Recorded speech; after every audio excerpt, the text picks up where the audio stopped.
Ketua pilihan pemirsa Bursa Efek Indonesia mengaku telah terdapat pihak potensial yang menyatakan minatnya menjadi investor dalam proses demutualisasi. Sementara itu Otoritas Jasa Keuangan menegaskan demutualisasi merupakan amanat undang-undang yang merupakan upaya untuk memperkuat tata kelola kelembagaan di Bursa Efek Indonesia. Bursa Efek Indonesia mengaku telah terdapat pihak potensial yang menyatakan minatnya menjadi investor dalam proses demutualisasi Bursa Efek Indonesia. Direktur Utama Bursa Efek Indonesia Jeffrey Hendrik mengatakan dalam menindaklanjuti hal tersebut, pihaknya tengah berkoordinasi dengan Otoritas Jasa Keuangan dan pemegang saham. Selain itu, pihaknya juga melakukan persiapan atas perubahan ketentuan hingga memberi masukan terhadap peraturan OJK berkaitan. Hanya saja Jeffrey tidak merinci profil calon investor yang berminat untuk berinvestasi pada Bursa Efek Indonesia usai demutualisasi. Sebelumnya, Badan Pengelola Investasi Danantara mengkonfirmasi akan melakukan pembelian saham Bursa Efek Indonesia melalui Danantara Investment Management. Chief Investment Officer Danantara, Pandu Patria Syahrir mengatakan, rencana pembelian saham Bursa Efek Indonesia masih berada dalam tahap pembahasan dengan Otoritas Jasa Keuangan. Ia mengungkapkan nantinya Danantara akan berikan arahan untuk Danantara Investment Management untuk melaksanakan investasi untuk demutualisasi. Meski demikian, Pandu belum menyebutkan detail berapa porsi saham yang akan dibeli Danantara. Sementara itu, Ketua Dewan Komisioner OJK Friederika Widyasari Dewi menjelaskan, demutualisasi yang akan dilakukan sejalan dengan amanat Undang-Undang Nomor 4 Tahun 2026 sebagai perubahan atas Undang-Undang Nomor 4 Tahun 2023 tentang pengembangan dan penguatan sektor jasa keuangan. Menurutnya, demutualisasi Bursa Efek Indonesia menjadi sesuatu yang bersama-sama ditunggu oleh pelaku pasar. Aksi ini juga merupakan amanat undang-undang yang juga merupakan penguatan tata kelola kelembagaan di Bursa Efek Indonesia. Berbagai sumber untuk ID Action.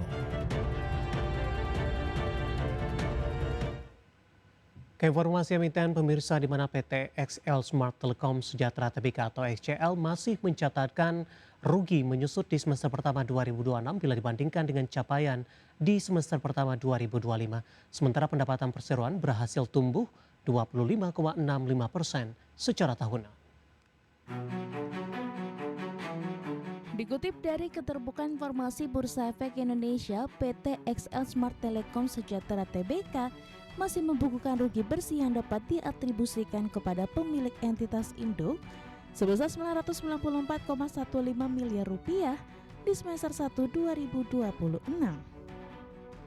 Rugi bersih tersebut menyusut 18,75% year on year dibandingkan catatan rugi bersih Rp1,22 triliun di semester 1 2025.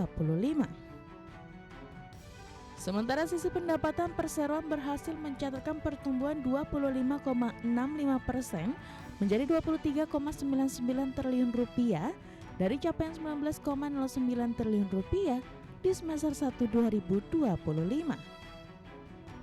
Kenaikan pendapatan perseroan ditopang konsumsi data yang meningkat dan ARPU yang stabil. Blended ARPU tumbuh menjadi Rp47,1 di semester 1 2026 dari Rp38,2 di semester 1 2025. Kenaikan ARPU sesuai dengan strategi harga dan optimalisasi portofolio pelanggan sehingga menghasilkan trafik layanan data menguat 19% year on year menjadi 7.934 petabytes. Sementara tekanan terhadap laba bersih berasal dari peningkatan beban, diantaranya beban penyusutan meningkat 42,37% year on year menjadi Rp10,41 triliun dari Rp7,31 triliun.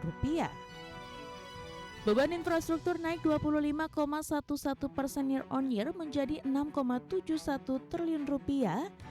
Sementara beban interkoneksi dan beban langsung lainnya meningkat 31,29% year on year menjadi Rp2,79 triliun.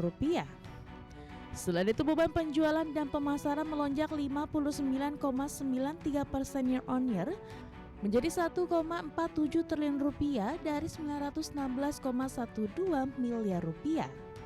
Secara keseluruhan total beban yang diperhitungkan dalam laba rugi mencapai Rp23,36 triliun meningkat dari Rp18,57 triliun di semester 1 2025. Dari sisi neraca kas dan setara kas perseroan turun menjadi 2,02 triliun rupiah di 30 Juni 2026 dari 2,67 triliun rupiah di 31 Desember 2025. Adapun total aset per 30 Juni 2026 tercatat di 113,55 triliun rupiah, turun dari 115,32 triliun pada akhir 2025. Total liabilitas juga turun menjadi 84,5 triliun rupiah dari 85,31 triliun rupiah, sedangkan ekuitas menyusut menjadi 29,05 triliun rupiah dari 30,01 triliun rupiah. Berbagi sumber IDX Channel. Dan pemirsa, di tengah pertumbuhan dari sisi pendapatan dan perbaikan atau penyusutan dari sisi rugi bersih, hari ini secara teknikal XCL ikut mengalami penguatan signifikan. Di tengah penguatan signifikan juga untuk indeks harga saham gabungan.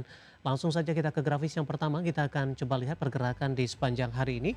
Di penutupan di perdagangan hari sebelumnya, XL ditutup di level 2410, dibuka di zona hijau pada pagi tadi di 2440. Pasca pembukaan menguat hingga ke level 2640 intraday tertinggi yang terjadi hari ini 11:05 dan pada pukul 12 laju penguatan lebih ke arah terbatas di 2590 dan di 2580, dan pembukaan sesi kedua masih bergerak di zona hijau, laju penguatan makin terbatas di 2540. Saat ini menguat di 5,81% di level 2.550 rupiah per sahamnya. Kita beralih ke grafis selanjutnya, pergerakan saham XCL dalam 6 bulan terakhir sudah mengalami tekanan yang cukup dalam pemirsa, dan sudah menjauh meninggalkan level di Januari di 4.400-an.